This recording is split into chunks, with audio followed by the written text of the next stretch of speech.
Hello, everyone, and welcome to another edition of Education Today. My name is Evan Ortlieb, and today we're going to be getting into the role of leadership. If you have any questions following up from this, feel free to reach out anytime.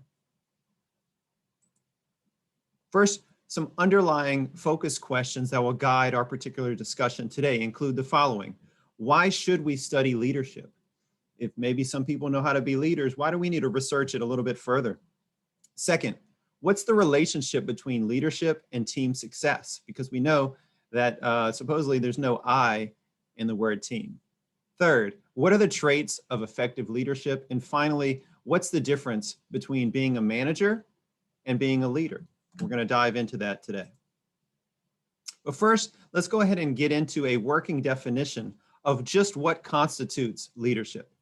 And of the many definitions available, the one that I like the most is that leadership is a process that involves an influence relationships purposely driven and directed towards meaningful change and that occurs in a certain context.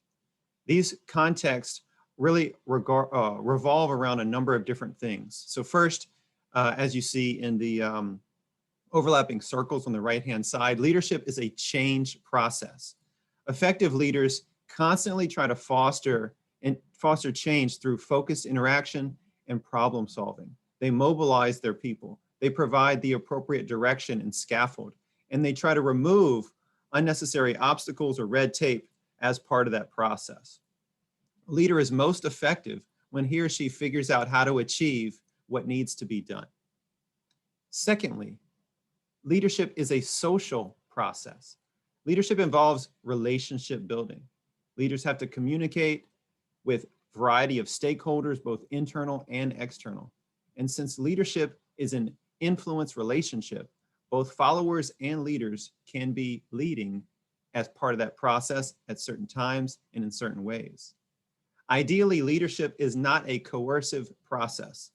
It's using persuasion, albeit, but other soft influences rather than the hard-edged authority of power.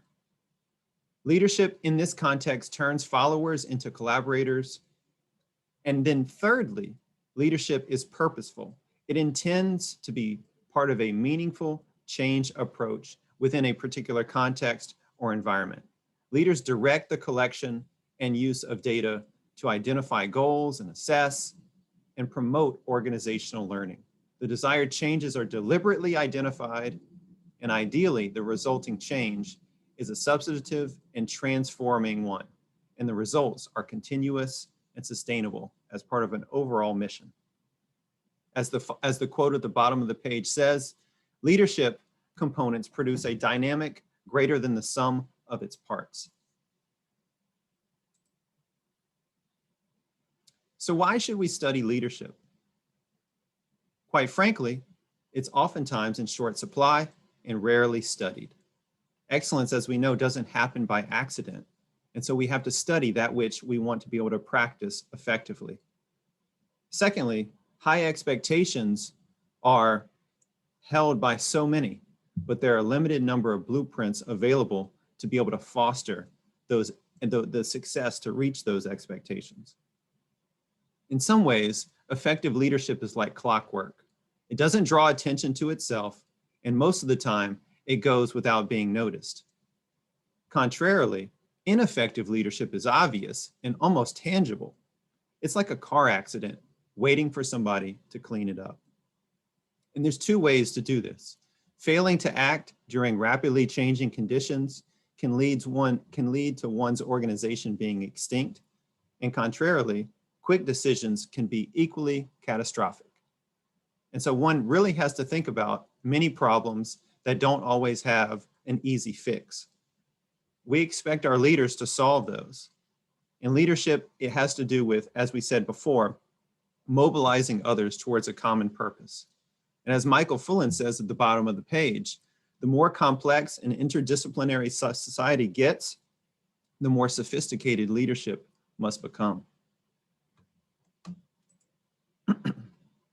Finally, the effective organizations that we lead, that we are a part of, they require capable leaders who can take their teams beyond non-existent finish lines through continuous improvement. Truly, it's a process. Even when you meet your annual goals, it doesn't stop there. You get back to work the next day. And so those are simply benchmarks along a continuum. As Nike's 1970s effective marketing campaign sums it up, beating the competition is sometimes easy. Beating yourself over and over again is a never-ending commitment. I say at the bottom of the page, if you don't reflect, there aren't enough angles of consideration. So think about that. As you see here on the page as well, there are many different elements to an organizational structure, right? Many of those are centered around the purpose, and others have to do with branding and recruiting and managing your talent, and also pushing forward and discovering and learning along the way through professional development. 5 traits that really are common within educational leaders. The first is self-explanatory. One has to express a vision and a sense or a mission or purposefulness that in order to improve outcomes. Secondly, we have to be able to create a culture of positive shared values. Organizational leadership is a collaborative enterprise. Third, you want to be able to collect and analyze data that's relevant to your particular context in order to build and sustain positive relationships with a variety of stakeholders. With the vast amount of information that's available today and the increasingly interconnectedness of these groups, other times we have isolated systems of data management. And so as things are becoming more interdisciplinary, we also have the other ones becoming more isolated. And pair that with the ever-changing nature of student needs. And all of that put together requires leaders who are willing and able to surround themselves with individuals who possess a depth of knowledge and experience to those issues at hand. One leader cannot possibly be an expert in all those areas. And so the onus is on the leader to be able to attract a number of skilled individuals who can provide input into that process. Fourth, we're going to need to be able to develop professionals to be able to do what needs to be done. Make learning and the development of your professionals on your team a priority within your organization. You have to know your constituents to be able to do so. You have to be able to effectively communicate with them in an ongoing manner.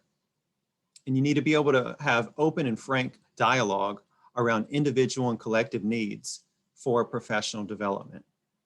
You want to find team members with the leadership capacity as well, who can scaffold others and coach them to higher levels. And finally, you want to be able to motivate and inspire people to do what needs to be done.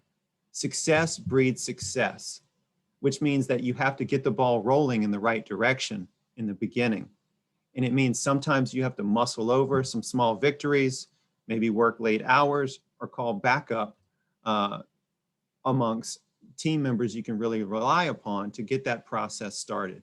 But eventually, people are motivated to work in environments that are inviting, when they have autonomy, and there's a shared purpose. The snowball effects will result as more and more people join and align their efforts towards your shared vision. And finally, let's have a look at what's the difference between a manager and a leader. We can see some characteristics here. And a manager oversees processes, is very policy-based, and thinks about the execution of that. Is comfortable with control, procedure is king, and is sometimes instructive in his or her technique and process. Whereas a leader wants to create the future that you envision, needs to make change in order to feel content on a daily basis, and welcomes risks along that process. He or she also believes that substance always trumps the king. So no matter whose idea it is, it should be valued, right? Throw all the ideas on the table, brainstorm, select the best ones, and not be wed to an idea, be wed to the people on your team. Not literally, of course. And so sometimes the terms leadership and management are used to mean different things, and other times they're overlapping in nature. So leadership involves the articulation of an organizational vision, just in summation, introducing major organizational change and providing inspiration in dealing with highly stressful and troublesome aspects about an organization's external environment, while management involves implementing the leader's vision and changes and maintaining and administrating organizational infrastructures. So depending upon the needs of your organization or a school in this situation, principals may be leaders of school improvement or managers of building operations. Likewise, teachers may be leaders of classroom instruction and school improvement or managers of student grades and student behavior within a climate. And so those are just some of the nuances around what constitutes organizational leadership. Why might a shared purpose be important? What are the differences between leaders and managers? And how do you try to get the most out of your team? I hope this introduction was helpful for you today. I look forward to engaging in many other conversations with you as well.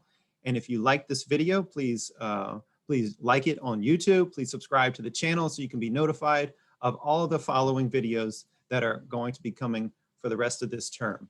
I hope that was helpful to you, and I look forward to working with you as part of this process. Feel free to reach out anytime with any questions you might